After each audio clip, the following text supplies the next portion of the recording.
Now faith is confidence in what we hope for and assurance about what we do not see. This is what the ancients were commended for. By faith, Jacob, when he was dying, blessed each of Joseph's sons and worshipped as he leaned on the top of his staff. And by faith, even Sarah, who was past childbearing age, was enabled to bear children because she considered him faithful who had made the promise. By faith, Moses, when he had grown up, refused to be known as the son of Pharaoh's daughter. He regarded disgrace for the sake of Christ as of greater value than the treasures of Egypt, because he was looking ahead to his reward. All these people were still living by faith when they died. They were longing for a better country, a heavenly one.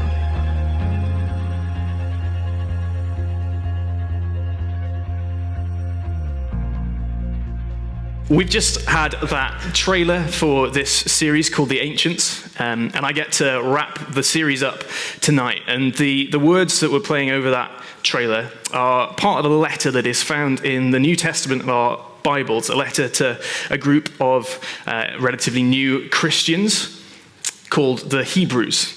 And we've been working through a passage in this letter which acts as a kind of a hall of fame of heroes of the faith. And so we started a couple of weeks ago where Philip came and he spoke to us about a guy called Jacob. And we talked about how faith is like a telescope. It allows you to see something that you wouldn't normally be able to see with your naked eye, and live with that in mind. Make decisions based on that new information. So it's a bit like if you were in a boat in the middle of the ocean, and with the naked eye you can't see anywhere. With the telescope you can see land, and you can chart your course based on being able to see that land. And the same applies to our lives. Faith gives us some kind of insight, something that we are aiming for, and we can make decisions based off that information. Then last week, Kate spoke to us about a guy called Moses and how faith shapes our identities when we understand the way that we fit in with God's story and with God's plan. And again, when we come to that new understanding of our identity and our purpose, it affects the way we choose to relate to one another, the way we choose to do community, the way we choose to live our lives. And so far we've looked at these really practical heroes of the faith, people who were given these really clear choices, and they were called to step out in faith. They were called to make decisions based on this faith, based on what they can see, this better ending that they can see. They live a better story. But tonight, I want to wrap up the series looking at faith by asking, well, what if we don't have choices to make? Sometimes we're in situations where actually we feel powerless, where all the choices seem to be made for us. It's like we're in the middle of the ocean and we've got our telescope. We can see the land, but our motor has broken down, our sail is torn, the oars have broken. We can't do anything to get ourselves to this better ending that we can see. Does faith have anything to say to us? Is faith something that we can have in that situation? And the answer is yes. We've got this practical kind of faith, but there's another kind of faith, and that's what I want to talk about tonight. And this can impact our lives in so many different ways. Maybe you've been around in the last few weeks and you've heard stories of incredible healings that we've seen in this community. But you are living with some kind of condition that impacts your life, and you can't do anything to take that condition away. The doctors can't do anything to take that condition away. But you can see this better ending of what it would be like to live without that impacting on your life. But you're powerless to get there. Or maybe it's relationships. You can see this better ending of a marriage with a godly Christian, someone who shares the same values as you, with similar interests, building this life with God at the center of it. But there's not actually anybody around that could be that for you. And you can't just magic up the perfect person out of thin air. Not everyone just has a Philip Gennard land in their lap. Maybe you're at work and there's someone in a position of power over you who just likes to make your life difficult. They like to blame you for things. You don't get credit. You get overworked. And you're trying to work and conduct yourself in a way where you have dignity. You're doing things with integrity, with honesty. But this person's making it really hard for you. You can see a better ending where you're living a life where you actually enjoy your job, but at the moment, there's nothing you can do to get yourself there. And when we're in these powerless situations, it still calls for faith, but it's got to look a bit different to the kind of faith that we've been looking at so far. And so tonight, I want to talk about a woman called Sarah and her husband, Abraham. Now, Abraham is often named as one of the heroes of the faith, the father of faith. He's referred to in the Bible. He comes up throughout the different books of the Bible as this example of someone who really knew what faith was and who lived his whole life based on faith. And Sarah is his wife, and her story is a bit different. She's in this powerless situation. So we're going to look at their story from this letter to the Hebrews. And we're picking up the story of Abraham and Sarah when Sarah is about 65 and Abraham is about 75. So they're getting on a bit. And they are reasonably well off. They've got some servants, they've got some sheep, the kind of things that you want when you're living in the ancient Near East, so I'm told. And so they've got a lot of stuff, but they don't have a child. And for Sarah in particular, that is agonizing. She has longed for a child because she longs to be a mother, but also in her particular social situation, the child secured your identity. It secured your future, your place in the family. Your validity as a woman was at stake in that culture. And so for all these reasons, she's longing for a child. But she gets to the age of 65 and she doesn't have one. We're told that she's been barren for her whole life. And even if she wasn't, she's now past the age when any normal woman would be able to have a child. And then their story continues, and we get to a point where Sarah is 90 and Abraham is 100 years old. And they still don't have a child.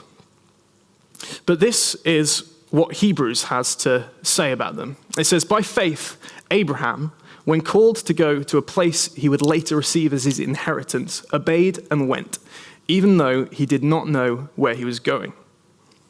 By faith, he made his home in the promised land like a stranger in a foreign country. He lived in tents, as did Isaac and Jacob, who were his son and his grandson, who were heirs with him of the same promise.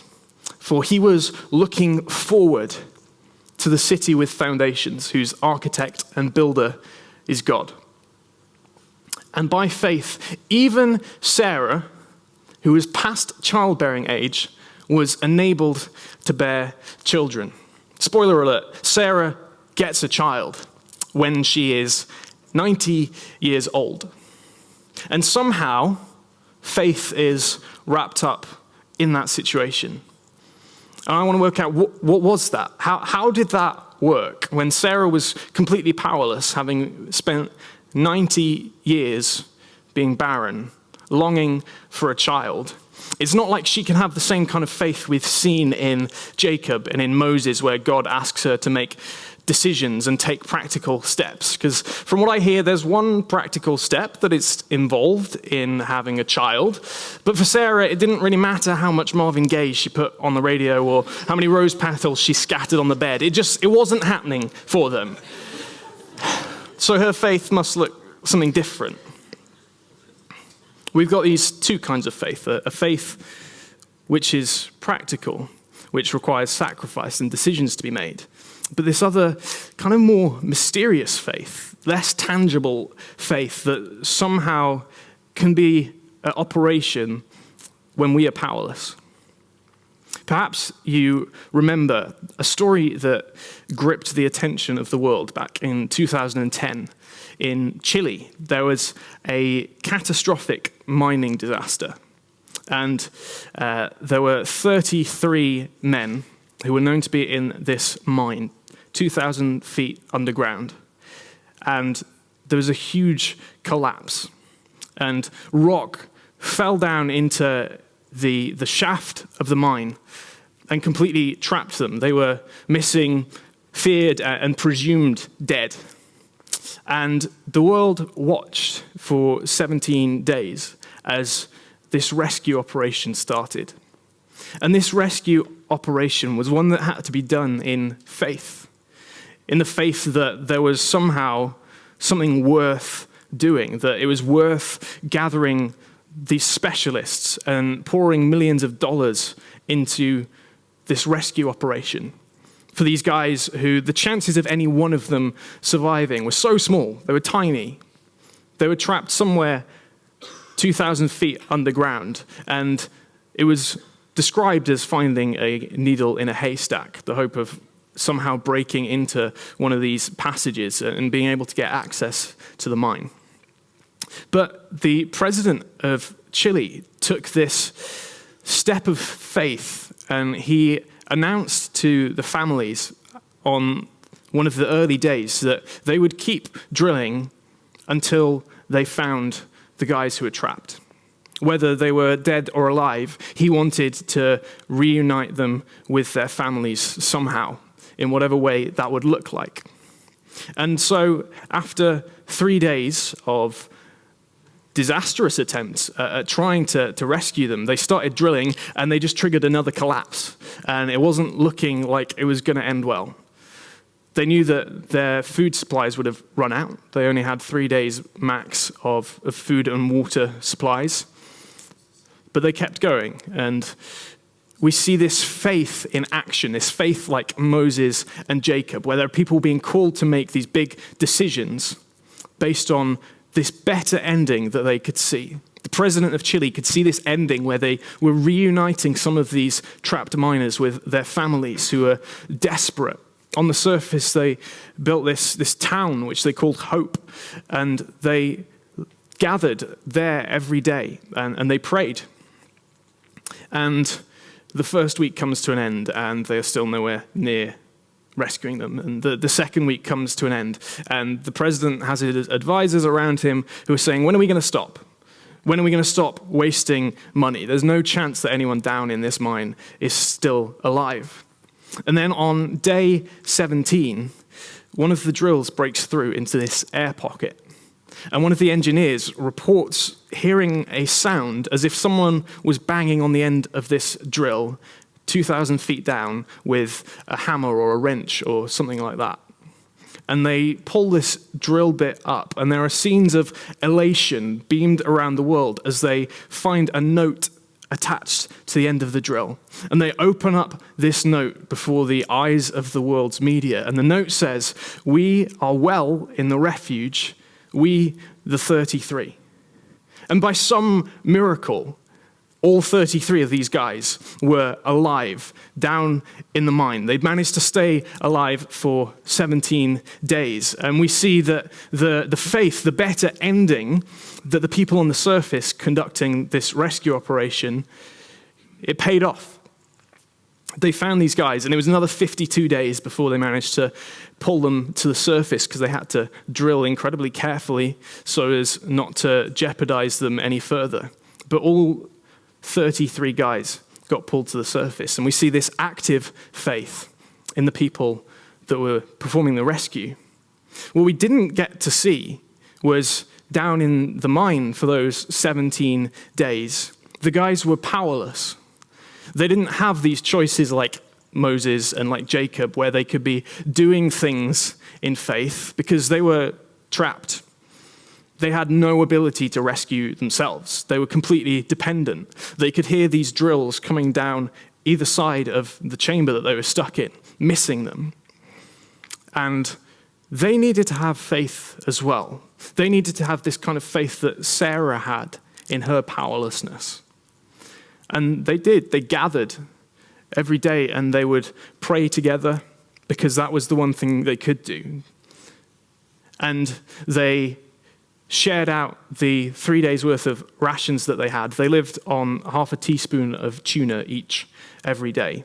And I'm sure we've all heard stories of similar kind of catastrophic survival situations where it's not gone like that, where they've started to turn on one another. And that's where the experts say these things always go wrong, is when people start to give up their hope. They stop having faith. They can't see a better ending anymore.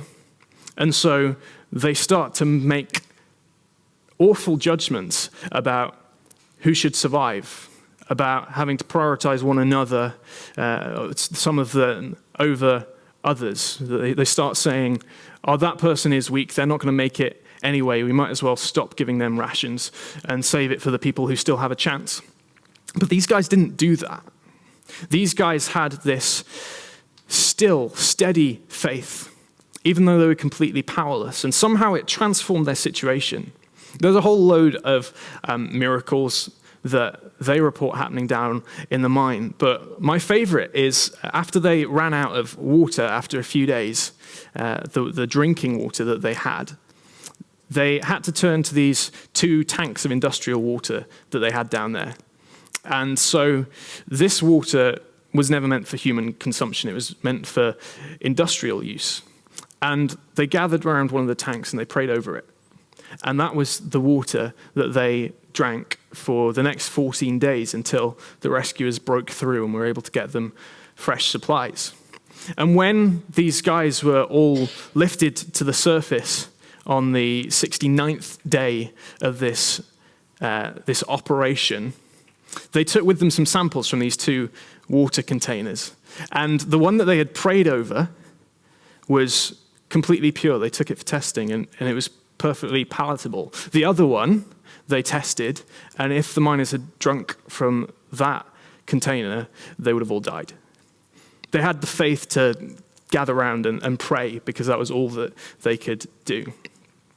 And so these 2 different kinds of faith, the faith on the surface, which is active, which is drilling, which is making decisions, which is pouring money and time and effort into the operation, is one kind of faith, like we see in Abraham's life.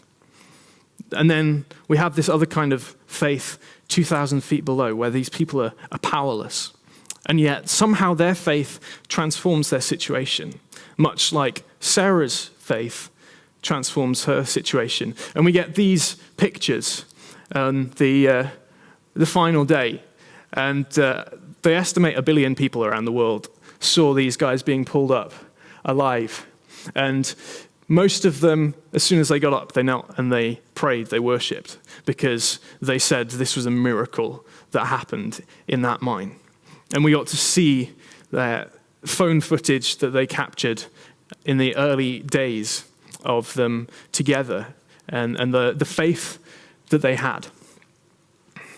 And so I think what we get from these stories, Abraham and Sarah and these Chilean miners, is 2 flavors of faith. They have the same kind of structure behind them, but there's these subtle differences in the ingredients that give them a different taste, that they seem so different to us. We've got the faith to step out.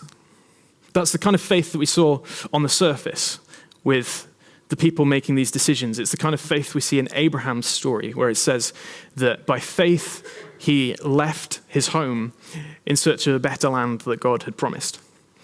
But in Sarah and in the miners trapped underground, in the moments in our lives when we are powerless and when we just seem to be adrift, the kind of faith that we need then is this faith to stand firm. It's a faith that says, I can't step out. There's nowhere for me to step. My feet are stuck where they are, but faith to stand firm. And Sarah's story highlights to us how that can transform your situation. It says that by faith, even Sarah, who was past childbearing age, was enabled to bear children. Her faith enabled her. It was her faith that somehow, some way, transformed the outcome of the situation she was in. And I guess we could leave it there. We could say, well, that's a nice encouragement. Faith can enable things to change, but we would leave here not really knowing anything more about what that looks like. Can I do anything to have this faith? Is it just a nice story for Sarah? Does it apply to us today? Like, what is it? What is this faith? If it doesn't involve stepping out, if it doesn't involve like making these really practical choices, is there anything that I can do? Or am I just the kind of person who either has faith or doesn't have faith? Sarah got lucky. She was just born with faith. Maybe I wasn't. But here's the good news, is that the author of Hebrews doesn't end it there. He doesn't just say that it was Sarah's faith that enabled her to bear children. They go on and they unlock it for us. They tell us what it actually looks like, what it was in the stillness of Sarah's faith that was going on. It says it was because she considered him faithful who had made the promise. That's what Sarah's faith was. It was to consider God faithful. Just like the miners had to consider God faithful, and they did so by praying over their water supplies, by working out the arguments that came up between them, by dividing out these rations, by trusting that somehow, against the odds, these drills would eventually break through into the little room that they were in. They considered him faithful, who had made the promise. And so this is another thing we find out. Sarah was promised by God that she was going to have a child. It wasn't just a surprise one day. God came into her life and made a promise. She considered him faithful, and somehow that enabled the child to be born. So let's look at the slightly strange encounter where this happens. At this point, Sarah is 89. Abraham is 99. And we have this story of these three strangers who turn up at their tent where they are living. And what we get to know, what the text tells us that Abraham and Sarah are kind of oblivious to initially, is that one of these strangers is somehow God in human form. A bit like 2 weeks ago, Philip shared the story of Jacob and how God in this human form turned up and wrestled through the night with Jacob.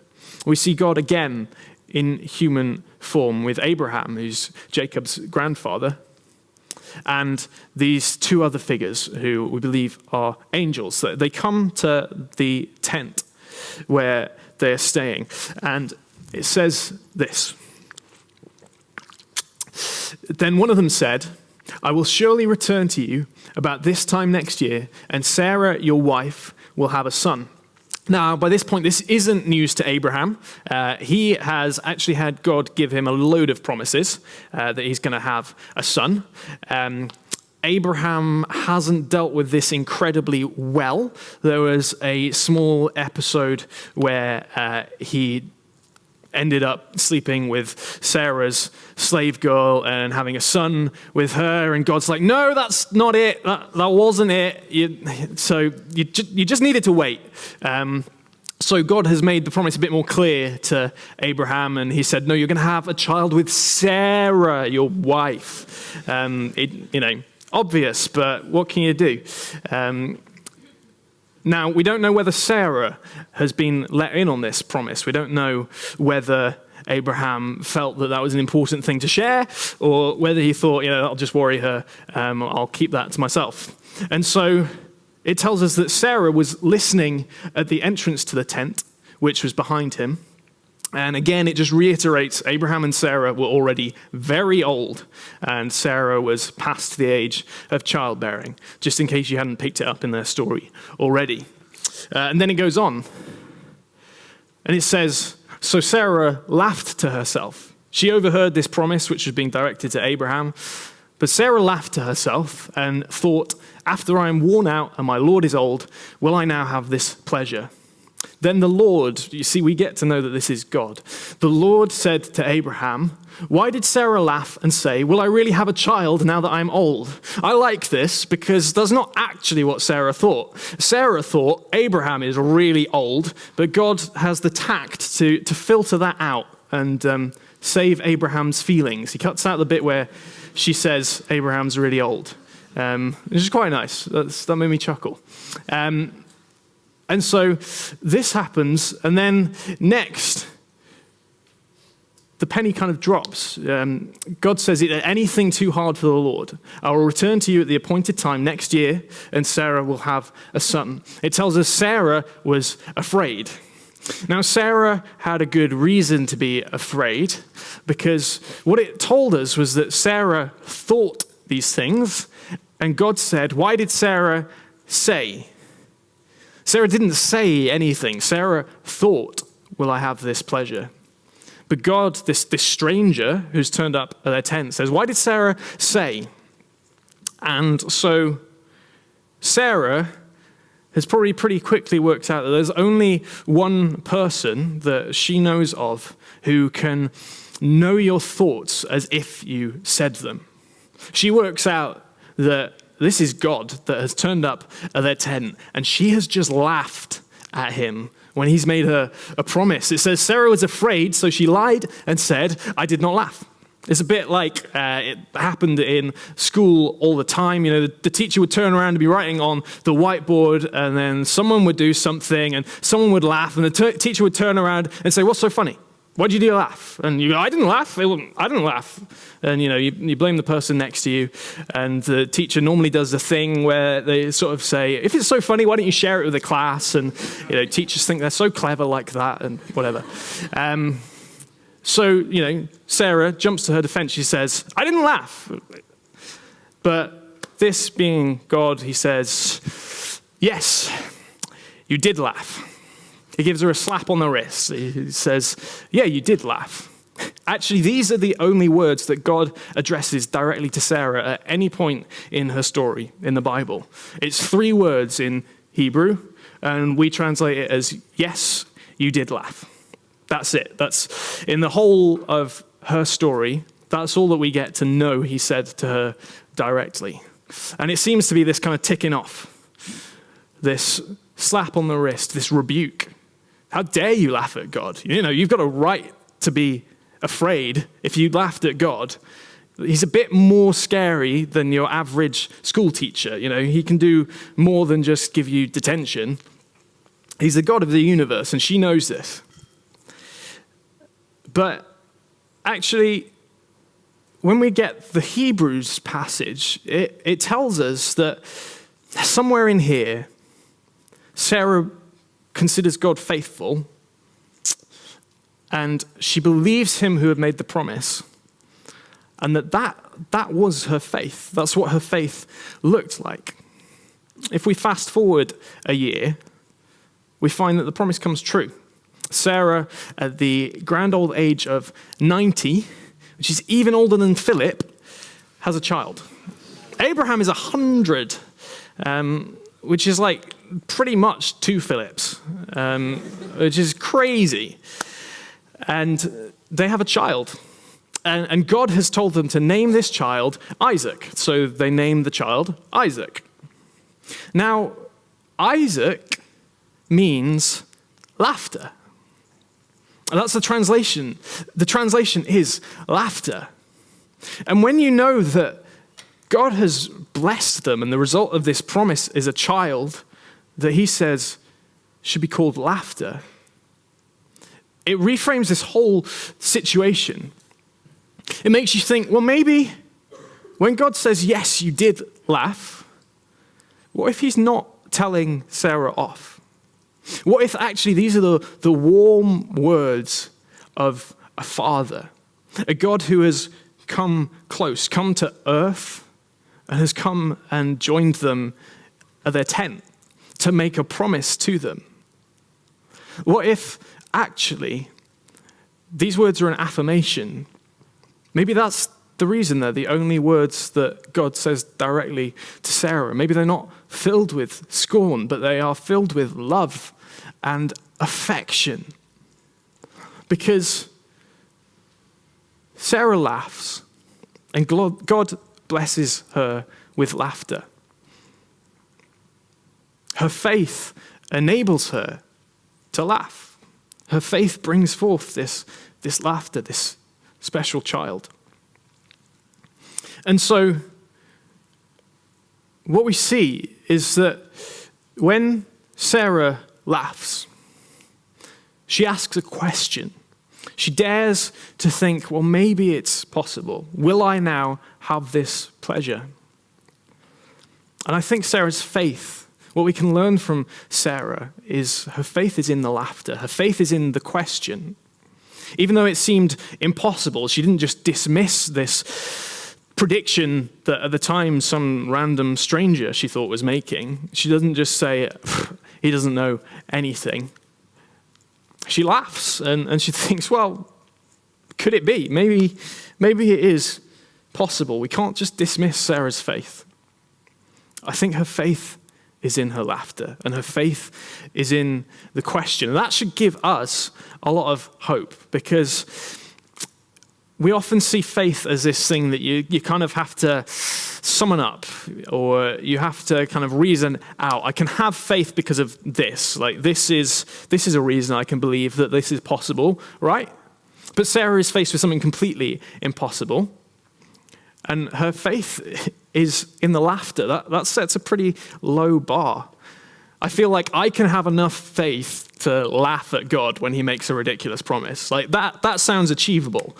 And so whatever it is that you are praying for, whatever it is that you are hoping for, it makes it feel like maybe I've got enough faith for that. Maybe I've got enough faith for God to transform my situation.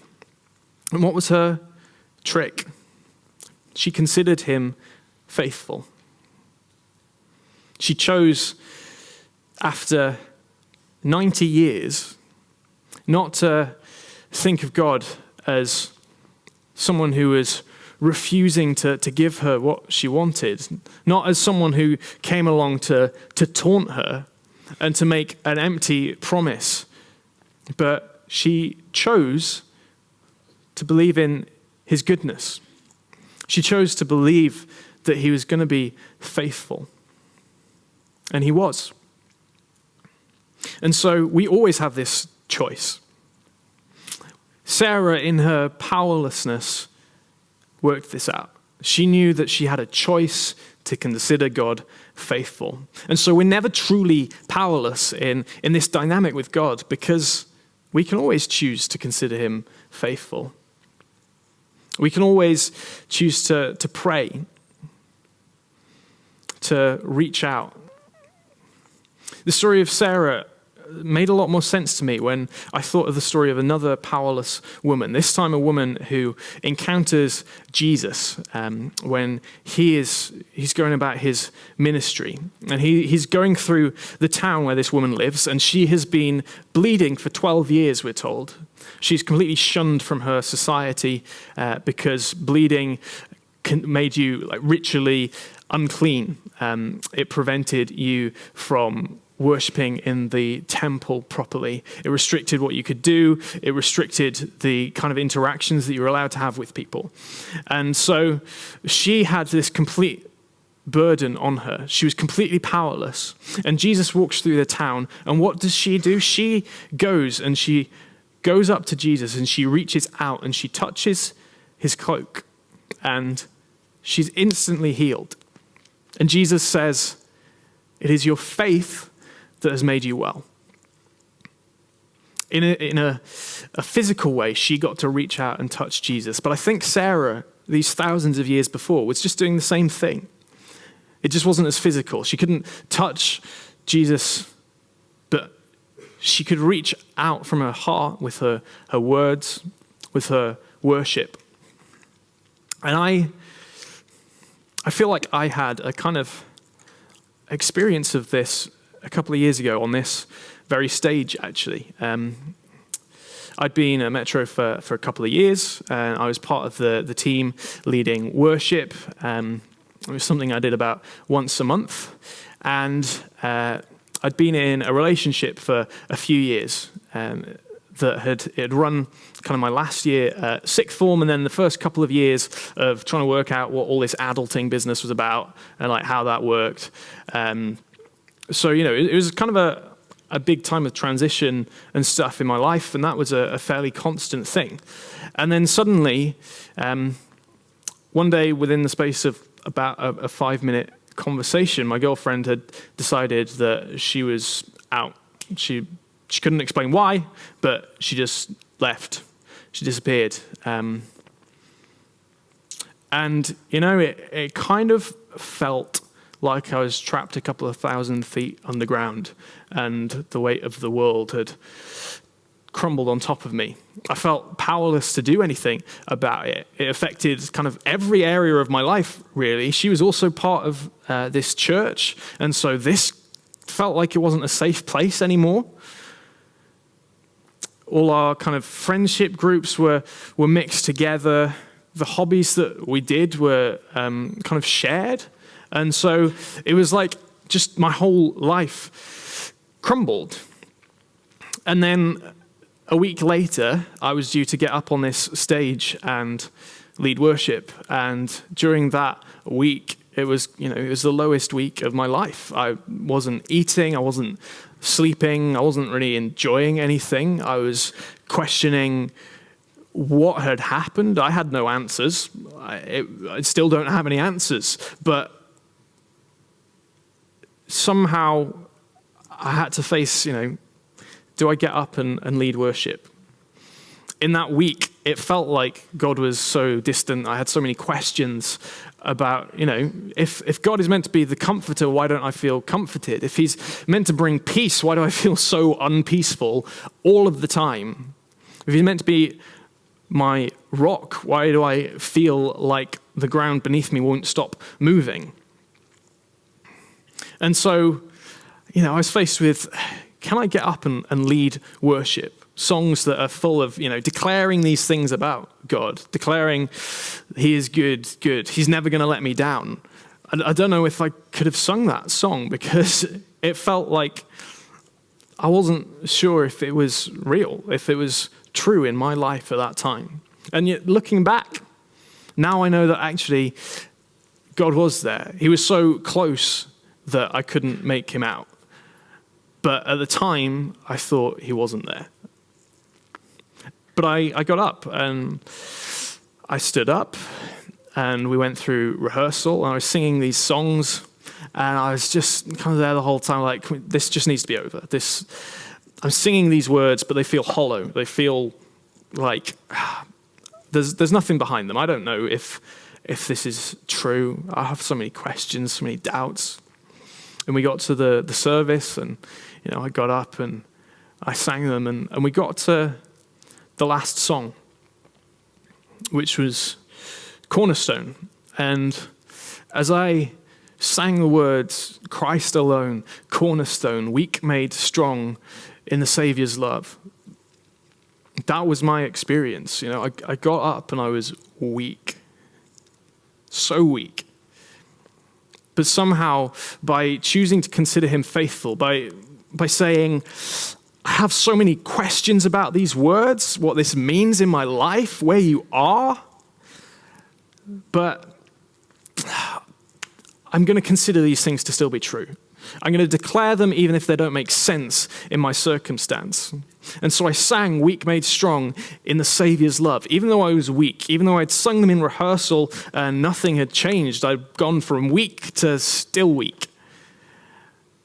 But somehow in choosing to do that, in choosing to consider God faithful, I got to the end of that song and I felt strong in a way that I can't explain. And it was the most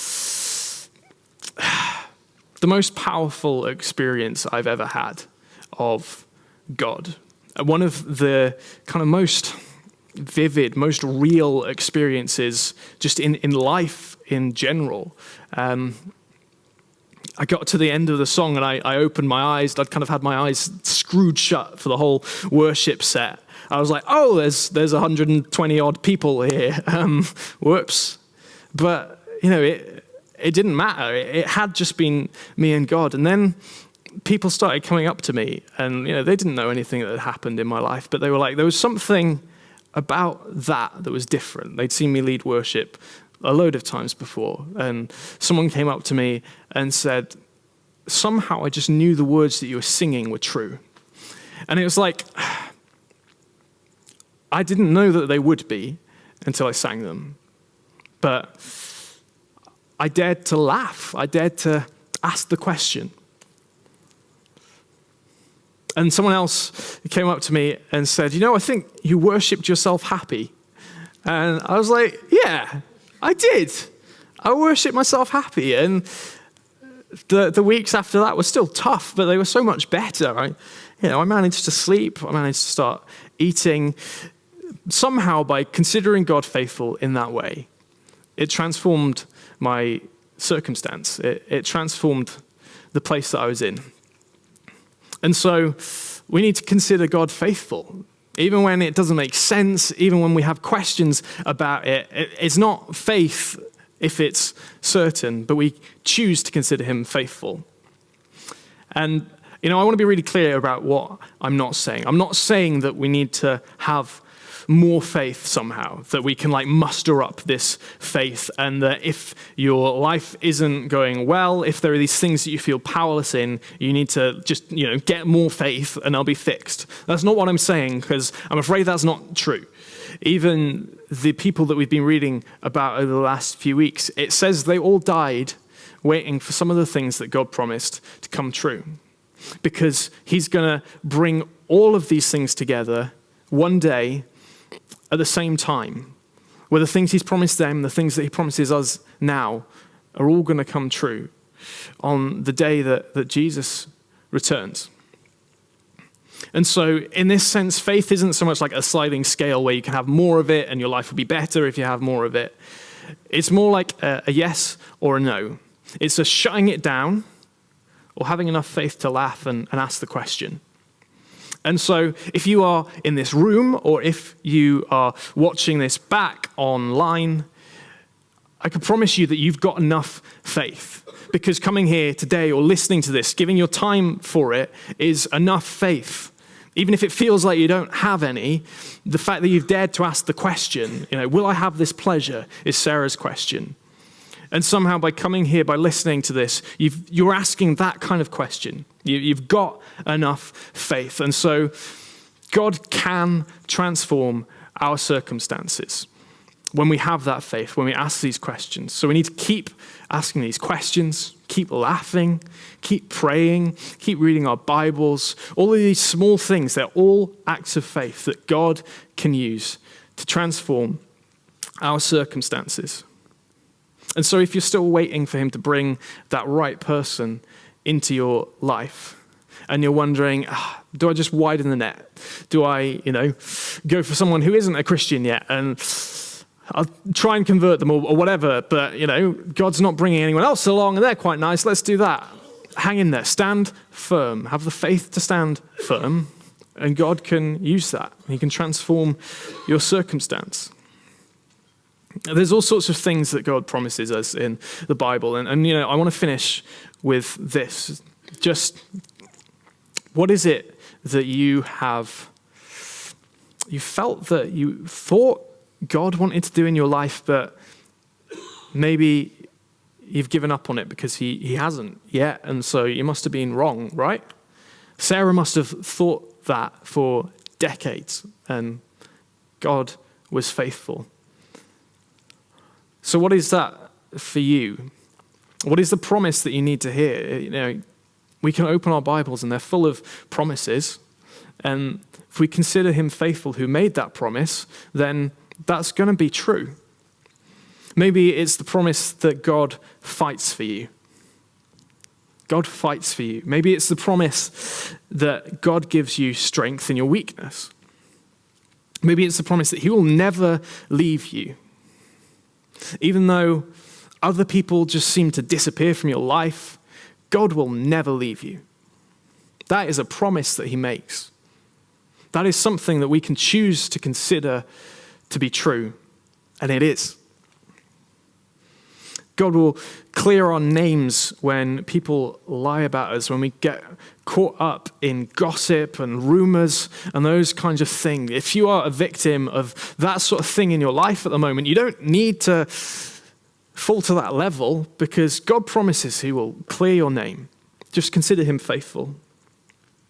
Maybe there's someone else in your life that doesn't know God, and you've been praying for them, you've tried talking to them, you've tried inviting them to Alpha, to Metro, all these kinds of things, but there's just no traction there. None of this is happening. Consider him faithful who made the promise, because he will never stop pursuing them.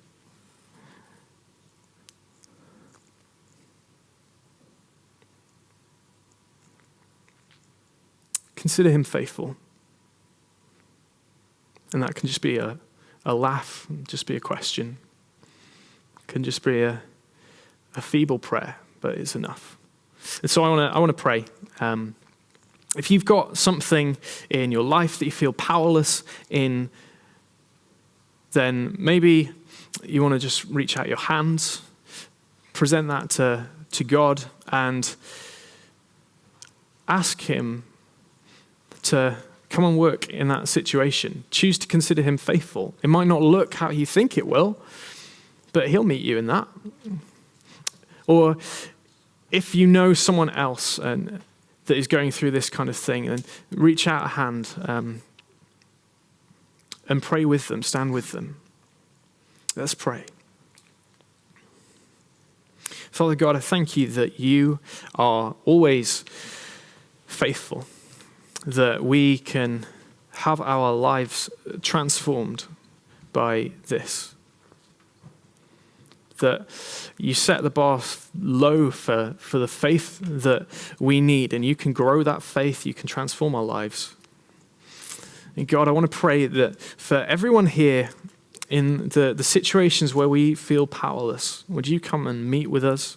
Would you come and bless our laughter, bless our questions.